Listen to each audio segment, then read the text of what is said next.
Spain میں بھی عید الفطر مذہبی عقیدت کے ساتھ منائی جا رہی ہے۔ بارسلونا کی امام بارگاہ فاطمیہ فاؤنڈیشن میں عید کا سب سے بڑا اجتماع ہوا، جس میں پاکستانی کمیونٹی سمیت دیگر افراد نے بھرپور شرکت کی۔ بارسلونا سے ممتاز سوترا رپورٹ کریں گے۔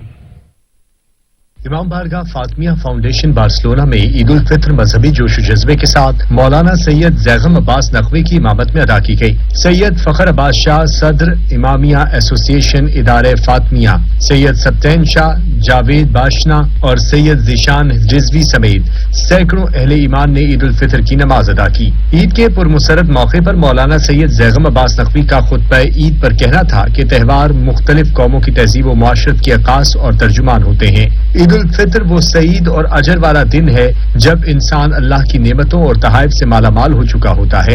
وہاں بعض ایسے باطنی صفات سے بھی متزین ہو جاتا ہے۔ مفلوک الحالوں، محروموں، مظلوموں کے درد کا احساس اس کے روح و بدن میں سما جاتا ہے۔ وحدت کے عظیم رنگ میں رنگ جاتا ہے۔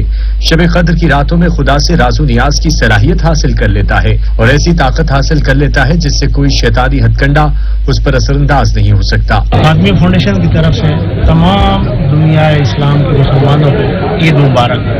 عید ایک خوشی کا دن ہے اور ہم چاہتے ہیں کہ ہر محروم مظلوم کو یہ عید کی خوشی مبارک ہو۔ فطر کے موقع پر دنیا بھر کے مسلمانوں کو عید کی خوشیاں بہت مبارک ہوں۔ خداوند عالم وہ عید جلد مسلمانان عالم کو عطا فرمائے جب کشمیر اور فلسطین کے مظلوموں پر مسلط کردہ ظلم کی سیاہ رات کا خاتمہ ہو، بیت المقدس سمیت تمام مقامات مقدسہ کی عظمت رفتہ بحال ہو، استعماری قوتوں کے پروردہ دہشت گردی کا خاتمہ ہو اور پورا عالم اسلام وحدت و یکجہتی کی لڑی میں پرویا جائے۔